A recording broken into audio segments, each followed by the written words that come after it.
Prolo & Co. Ingrid et moi sommes installés dans une maison en location dans la rue des Pas Perdus à Thionville.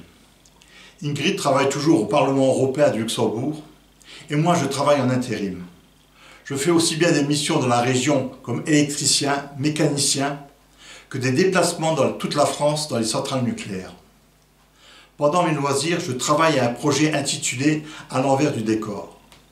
Ce projet inclut un recueil de 50 poésies et un spectacle d'environ 1h15 où je déclame et chante mes textes accompagnés d'une guitare électrique et d'un tambourin. Le recueil sortira en janvier 2011. Une première tentative de mon récital échouera d'abord en mai 2007 avant d'aboutir à plusieurs réalisations en 2011 et 2012. Je fais toujours du théâtre à Thionville et j'écris un texte sur le monde du travail qui sera interprété sur scène en introduction d'une pièce de théâtre ayant pour thème le travail. Prolétarien, tarien. Triste monde du travail, c'est bien vrai que tu dérailles. C'est au nom de l'argent que tu pourris tous ces gens. L'hypocrisie est à loin, tu bafoues tous les droits. Plutôt que l'embauche, je préfère la débauche. La seule évolution, c'est la révolution. La classe ouvrière sera une poudrière qui sautera à la gueule de tous ses vols. Aimons-nous dans le labeur, aimons-nous dans la chaleur. L'usine sera le salut de ceux qui ont cru à l'issue fatale des classes sociales. Triste monde du travail, c'est bien vrai que tu dérailles. C'est au nom de l'argent que tu pourris tous ces gens. L'hypocrisie est à loin, tu bafoues tous les droits. Plutôt que l'embauche, je préfère la débauche. Pour monter les échelons, il lèche le patron. Ce petit parvenu ne nous a pas prévenus. Il invite son supérieur à dîner tout à l'heure. Il lui donnera sa femme, il n'a plus vraiment d'âme. Cette lutte finale devient très bancale. On doit faire le salaud pour sauver notre peau. Si on parle de justice, ce n'est qu'un artifice. Camarade syndiqué, tu te fais bien niquer. Tu rentres dans l'usine avec ton tube de vaseline. T'as vraiment plus rien, pauvre prolétarien. Triste monde du travail, c'est bien vrai que tu dérailles. C'est au nom de l'argent que tu pourris tous ces gens.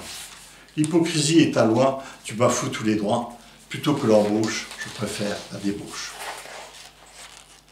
Tout n'est pas si noir non plus dans ce monde du travail. On rencontre parfois des personnages très sympathiques, dont la vie mériterait d'en faire un livre et un film. Je pense ici à Khamnuan Intavong, un de mes chefs chez Alstom. Khamnuan, à l'époque où je l'ai rencontré, était un Laotien de 55 ans. Il a vécu au Laos pendant le communisme. Il m'a fait le récit de son aventure. La vie sur les chantiers étant ce qu'elle est, j'ai dû m'y reprendre à 3 fois avant d'avoir l'intégralité de son histoire. À lire avec l'accent laotien. Khamnuan. J'avais 17 ans et les communistes régnaient sur le Laos.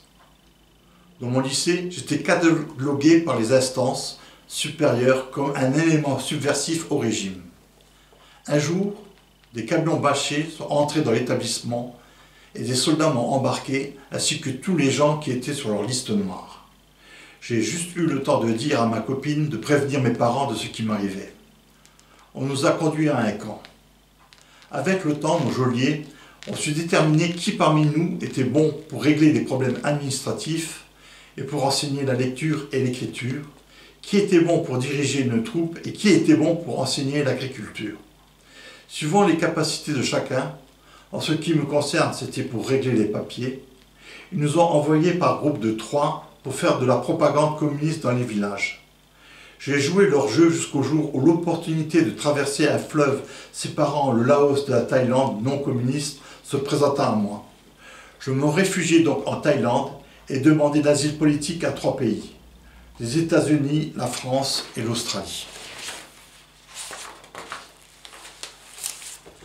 Quand mon père avait combattu pour la France, ce fut la France qui, en reconnaissance des actes de bravoure de mon paternel, m'accorda l'asile politique. J'arrive donc à Lille âgé de 20 ans. Les gens chez qui j'étais hébergé ne parlaient que le ch'ti. Je me suis rendu compte qu'il ne s'agissait que d'un patois Et je décidai alors d'apprendre tout seul le français à l'aide de 2 dictionnaires, l'un traduisant la langue de mon pays en anglais, l'autre traduisant l'anglais en français. Puis j'ai fait venir mon père en France, je me suis marié et je suis devenu le père de 2 garçons. Fin du récit laotien. Par 3 fois en Normandie, j'ai été hébergé chez un couple de gens de mon âge et leurs gamins, et j'ai vraiment passé de très agréables moments avec eux.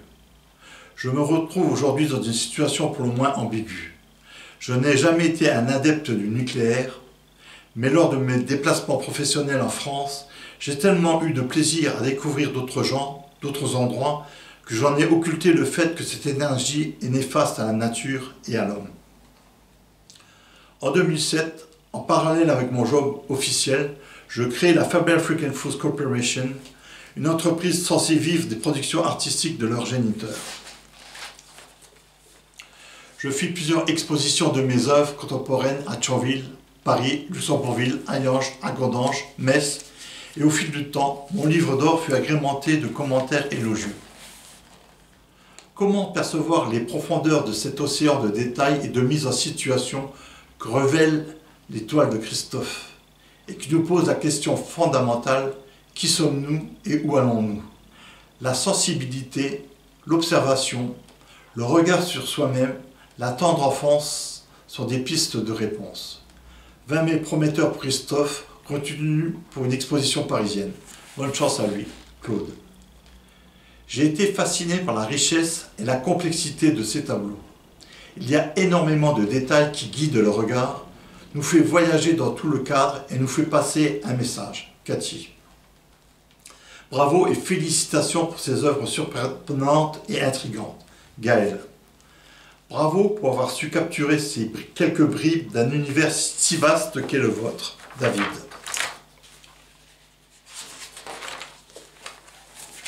À Christophe Faber. J'apprécie votre vision, votre personnalité. Vos œuvres ne ressemblent à aucune autre.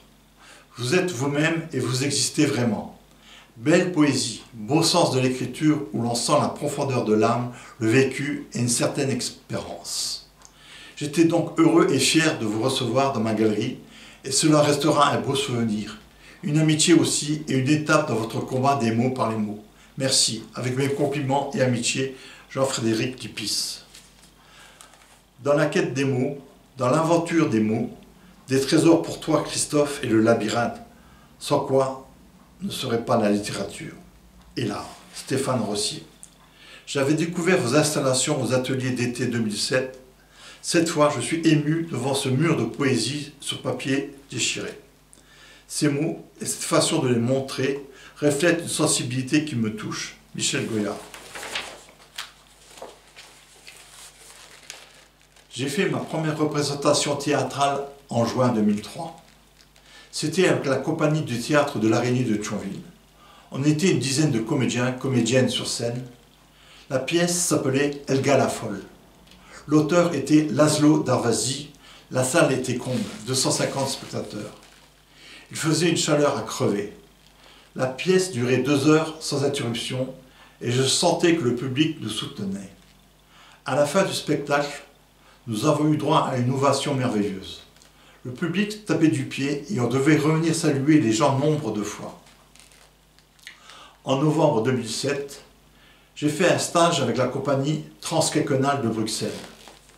Le défi, c'était de monter une pièce d'1 heure en l'espace d'1 semaine. J'ai adoré cela. On avait des textes partout en guise d'aide, mémoire. Sur un livre, par terre, sur un bureau, sur un mur. Et en plus, j'étais en charmante compagnie. Ma dernière représentation théâtrale eut lieu en juin 2011 avec la compagnie Savacene d'Odalchich. On a joué Le ravissement d'Adèle.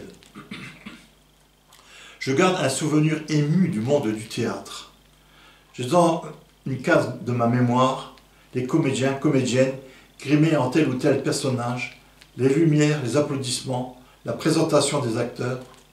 J'aime beaucoup faire la fête avec les comédiens, comédiennes. Ce sont des gens ordinaires dans la vie de tous les jours, mais lorsque l'on festoie avec eux, on chante, on danse, on fait de la musique et l'on parle de tout, sauf de la vie courante.